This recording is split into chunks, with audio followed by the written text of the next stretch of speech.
Welcome to this message, the penultimate one in the series, Resolute, looking at Psalm 101, where King David begins his reign on the throne of Israel, and he sets out a number of statements, a number of resolutions to guide his time as king. And I believe that these resolutions, we've been looking at how they can help us in the year ahead. Our New Year's resolutions may feel a long time ago now. We may have broken them. They may be a distant memory, but I believe that this psalm helps us with some great resolutions to help us in our relationships and in our lives as we move through 2021 and in the years to come as well. This week we're going to look at Psalm 101 verse 6, where David says, "My eyes will be on the faithful in the land, that they may dwell with me." David makes a statement there saying that he's going to look for positive influences in his life. You know, faithfulness is a great attribute for all relationships. You know, faithfulness is an indication, a character aspect of God, isn't it? God is faithful. God is true to his word. God is faithful time and time again. God proves his faithfulness to his children. God leaves a legacy of faithfulness as we look back through our lives, and we can be confident moving forward of God's faithfulness. Faithfulness is important for us as well. You know, for those of us who follow God and look to serve him with our lives, the parable of the talents looks at rewards handed out to faithful servants. The master says, "Well done, good and faithful servant." Faithfulness matters to God. Faithfulness is a character of God, a characteristic of God, and faithfulness matters to God. God is looking for faithful servants. Faithfulness matters to us in our relationships too. Our friendships depend on faithfulness between each other. Our marriages depend on faithfulness between husband and wife. This is a great attribute to have in relationships. You know, when faithfulness is absent, there's a lot of pain. Marriages come to an end because of unfaithfulness. I'm aware and have experienced and seen the devastating impacts of unfaithfulness in marriages. Unfaithfulness hurts in friendships too, doesn't it? And perhaps you've been on the receiving end where a friend hasn't been faithful, hasn't been what you would describe as being a true friend to you. And there has been unfaithfulness, and it has hurt. It causes deep pain. Faithfulness really does matter.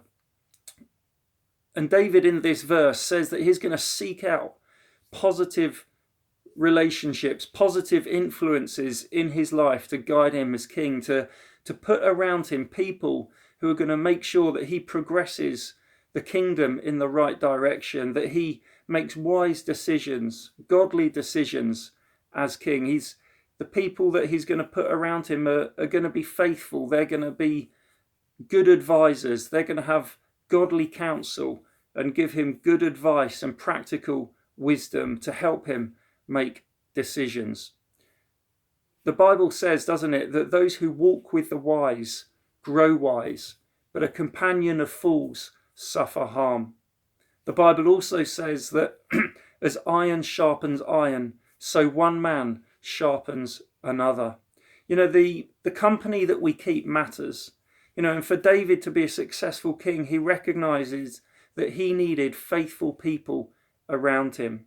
And it's true in our lives too, that for our lives to go in the right direction, it does depend to a certain extent on the company that we keep, those that we place around us, those that we share our lives with, those that we confide in, those that we walk with, spend day by day with. If we spend time with wise people, with faithful people, we will become wise. Their positive influence rubs off on us, and David wanted positive influence to rub off on him as king. He recognized that he needed help. When we spend time in the wrong company, the effects are shown. And I've seen too with friends who keep the wrong company, and it causes great pain and destruction in their lives. It's important for us to make sure we keep the right company. And David was saying in this psalm that he was going to be resolute in seeking faithful friends to help him on the throne. And I want to look this morning at one of the most famous friendships in the Bible, that of David and Jonathan. Now, this friendship was a deep friendship. This friendship was a great support and a help to David. Jonathan was a great friend to David. And their friendship happened before David actually came to the throne. And if you know about the life of David, you'll know that this giant killer who killed Goliath, and this great warrior, this shepherd who looked after sheep and wrote great songs, great psalms in the Bible, he had a great friend called Jonathan. And I'd like to look at their friendship this morning, because I believe that we can pick out a few things of that which will help us in our friendships to have those positive influences in our life, to be resolute in becoming a faithful friend, to be a good friend to those around us. David and Jonathan were unlikely friends. Jonathan was the son of King Saul. David was a shepherd boy who lived out in the sticks. In fact, he was regarded as so insignificant by his father that he wasn't brought out when Samuel the prophet came to anoint him. He was left in the field tending the sheep. They're at polar opposites in the kingdom. David and Jonathan come together and form a deep friendship. But their friendship's unlikely because David's anointed to be king. And so it would make sense, and we would perhaps understand it if Jonathan saw David as a threat and as an enemy, and someone to extinguish, to secure his right to the throne. But that isn't what happens here. This isn't how it plays out. And Jonathan and David, although they both have a claim to the throne in that sense, they actually become great friends and have a deep friendship that blossoms, and they're a great support and help to each other in this period of time in David's life before he became king. You see, in that time, David his life was in danger from King Saul. As David was anointed and as he emerged, performing heroics on the battlefield and killing giants, his stock rose in the kingdom, and people began to take note of him and look to him, and Saul became insecure and was threatened by David's presence. And Saul, to such an extent that Saul sought to take David's life and to kill him on more than one occasion. David's life was in great danger, and Jonathan through this time supported and helped David. You can read about this in a few chapters in 1 Samuel from chapter 13 to 21, but I'm just going to pick out a few verses in that series of chapters to help us identify how we can be faithful friends, just like David and Jonathan were to each other. Just to help us understand the deep friendship, in 1 Samuel chapter 18 and the first 4 verses, it says this: David had finished talking with Saul, and Jonathan became one in spirit with David, and he loved him as himself. From that day, Saul kept David with him and did not let him return to his father's house. And Jonathan made a covenant with David because he loved him as himself. Jonathan took off the robe he was wearing and gave it to David, along with his tunic and even his sword, his bow, and his belt. There is a great connection in spirit between these two men, these brave fighting warrior men. They forged a deep friendship. Their friendship was so deep that Jonathan tragically was killed on the battlefield at the same time as Saul, and David grieved deeply for him. It's another indication of how deep their friendship is, or their friendship was. In 2 Samuel chapter 1 and verse 25 and verse 26, David laments, "How the mighty have fallen in battle. Jonathan lies slain on your heights. I grieve for you, Jonathan, my brother. You were very dear to me. Your love for me was wonderful, more wonderful than that of women." How deep is this friendship that these two warriors, these two brave men shared between them. David was deeply grieved and mourned deeply for his friend Jonathan after he died on the battlefield. These are great signs about how deep this friendship was. And I believe that there's a few observations here that can help us in forming deep friendships, in having and developing positive influences in our lives. The first thing that I see between Jonathan and the way Jonathan is a deep friend to David, how he's a great friend, is he defends him. He defends David. He sticks up for him. What you need in life, isn't it, is a friend who sticks up for you. I remember my times on the playground at school, and I looked out for my friends to stick up for me on the playground. In my circle of friends, I expected my friends to stick up for me and support me on the playground, and I would do the same for them against groups who weren't in our friendship circle. Friends stick up for each other. Jonathan stuck up for David.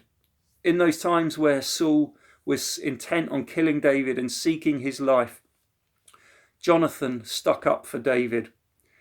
In chapter 19 of 1 Samuel, Saul is on the rampage and is intent and is looking to kill David. It says there that Saul told his Jonathan and all the attendants to kill David, but Jonathan was very fond of David and warned him, "My father Saul is looking for a chance to kill you. Be on your guard tomorrow morning and go into hiding and stay there. I will go out and stand with my father in the field where you are, and I'll speak to him about you and will tell you what I find out." Jonathan spoke well of David to Saul his father and said to him, "Let not the king do wrong to his servant David. He has not wronged you, and what he has done has benefited you greatly. He took his life in his hands when he killed the Philistine. The Lord won a great victory for all Israel, and you saw it and were glad. Why then would you do wrong to an innocent man like David by killing him for no reason?" Jonathan is taking a great risk here. He's sticking up for David, his friend. He's advocating for him. He's speaking up for him. He's defending him when his life is in danger. You know, great friends defend each other. Great friends stick up for each other. The saying goes, doesn't it? And this is one that I remember Pastor Ray used to quote often, and it's always stayed with me. And he says, a real friend is one who walks in when the rest of the world walks out. We all want friends to walk in, don't we, to help us in our time of need. And that's what Jonathan did to David. Great friends defend each other. Another observation from the friendship of David and Jonathan is that friends confide in each other.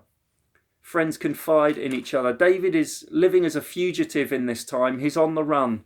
He's living in the wilderness. He's hiding in caves. He's watching his back. He's feeling insecure and feeling in danger. And he confides in Jonathan. They meet in chapter 20. And it says David fled from Naioth at Ramah and went to Jonathan and asked, "What have I done? What is my crime? How have I wronged your father that he is trying to take my life?" Jonathan replies, "Never. You're not going to die. Look, my father doesn't do anything great or small without confiding in me. Why would he hide this from me? It's not so." David pours out his heart to Jonathan in that moment. He confides in him. He recognizes there's a deep friendship there, that Jonathan is someone to be trusted, and David lets off steam. And that's what we need in our friendships, isn't it? It's people that we can let off steam to and be real with. You know, true friendship is only friendship when it's authentic. Otherwise, it's a superficial acquaintance. Friendship is always true friendship is based on authenticity and trust. That takes time to build, doesn't it? We can't trust, or perhaps shouldn't trust instantly. Trust is something that grows over time and has to be worked at. but we all need and would benefit from having those friendships where we confide in them, where we can open up our hearts completely and let it all out. Social media over the last 10 to 15 years or so has changed the world in which we live. And a lot of people, I remember when I first joined Facebook, and the interest and the craze at the time was, how many friends have you got on Facebook? How many Facebook friends have you got? And you're seeing the numbers go up, and there's almost like a status with how many friends have you got. But I think there's a difference between friendship on social media and true friendship. True friendship, whilst we can have true friends on social media, the vast majority are friends not in the deepest sense, because you could probably count the number of deep friends that you have on one hand. True friendship is when there is authenticity and trust, and when we can pour out and confide our deepest thoughts with people. And that happens, I believe, not just on social media, but in real life too, in face-to-face. It's not just about, friendship is more than just a social media activity. True friendship goes much deeper. The third area where I see another great observation on the friendship that David and Jonathan shared is that there's friends sacrifice for each other. Friends make sacrifices for each other. I explained earlier, and I gave a bit of context to Jonathan, how Jonathan was in line for the throne. Jonathan would have grown up as a prince, expecting one day to ascend to the throne. But he hears the news that a young shepherd boy from the countryside has been picked out by God to be the next king. How would you feel in Jonathan's situation? Would you take issue with that? Would you try and fight against David to snuff out his life, to secure your right to the throne? Perhaps we might. Or would we recognize the anointing that David has? Jonathan made a sacrifice. He didn't fight his corner, but he recognized the role that God had placed on David's life. And Jonathan, it says, as we read earlier, that he handed, in their deep friendship, he handed over his robe and his weaponry to David. It's a symbol of great trust and a symbol of putting everything to David and recognizing him. Jonathan made great sacrifices for their friendship. He clearly valued and loved David deeply. True friends sacrifice for each other. True friends lay their lives down for each other. In verse 4 of chapter 20, Jonathan says, "Whatever you want me to do, I'll do for you." What a great statement to David. Whatever you want me to do, I'll do it for you. I'm your friend. Whatever you need, whatever you want, I'll make sure it happens. There's a great sacrifice and a great willingness there to put David first, to put David's needs before his own. What a great attribute of friendship. We read, and we've read earlier, that they loved each other as they loved themselves. That's a great basis for deep friendship. Fourthly and finally, great friends encourage each other. Great friends encourage each other. We all need a pick-up at times. We all need encouraging. We all need someone to speak into our lives, to come alongside and support, to guide and help us, to give us true perspective, to help keep us on the right path, to tell us to keep going and not to quit. True friends encourage each other. Jonathan was a great encouragement to David. These times for David, he would have been struggling, life in the wilderness, living in caves, watching his back, always on the run, looking over his shoulder. A time of great insecurity for David, a time of great testing, of great trial. But Jonathan's friendship shines out in this time and is a great support for David. Jonathan came alongside David and encouraged him at a low point. Again, Saul is hunting David down to take his life. Jonathan comes alongside David. And it says that Saul's son Jonathan, in chapter 23, Saul's son Jonathan went to David at Horesh and helped him find strength in God. Don't be afraid, he said. My father Saul will not lay a hand on you. You will be king over Israel, and I will be second to you. Even my father Saul knows this. And the two of them made a covenant before the Lord. And then Jonathan went home, but David remained at Horesh. You know, friends come into our lives at key moments, don't they? To bring encouragement, to speak truth, to help us, to support, to give us perspective. And Jonathan, and sometimes we need friends to help us grow in our faith. You know, true friends help us grow in our faith. They don't knock our faith, they don't ridicule our faith, but true friends will help us become stronger in our faith in God. And that's what Jonathan did to David. He helped him find strength in God, it says. Sometimes we all need a friend to come alongside us, to pray with us, to speak words of encouragement, to remind us of God's promises over us, to remind us of God's goodness, to remind us of who God is when we can't see him or hear him. Jonathan was a great friend to David there. As we move into 2021, I'd encourage you, just like David set out in his time as king, to seek out positive influences, to be resolute in faithfulness. Let's take that same approach this year, and let's seek out positive influences in our friendships this year. Let's be a friend to those around us, friends who defend each other. Let's be friends who can confide in each other, where that basis of trust, that foundation of trust has been formed. Let's be friends who sacrifice for each other, who willingly put other people's needs in front of our own. Let's lay our lives down for each other. And let's encourage each other.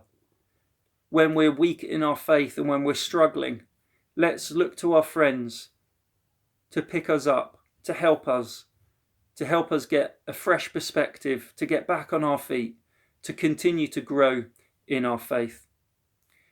In Proverbs 18 verse 24, it says that a companion of fools, a man of many companions may come to ruin, but there is a friend who sticks closer than a brother. Jonathan and David's friendship gives us a great example of what true friendship is in the Bible, about how positive influences can help us in our lives. And the greatest friend of all, to you and to me, is Jesus.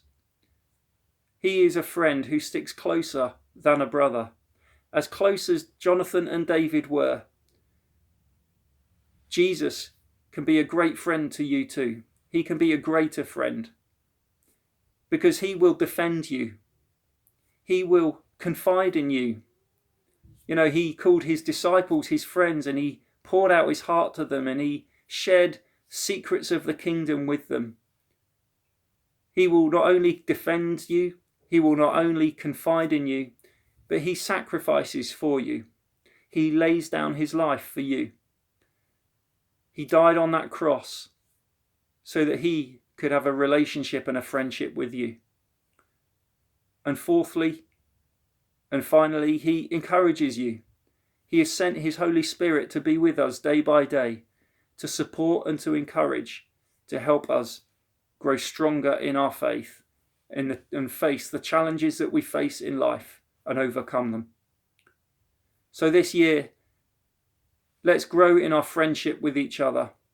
Let's seek out those positive relationships, and let's grow in our friendship with Jesus by his Spirit. Let's have a great year together. Let's be resolute in faithfulness in 2021. God bless you.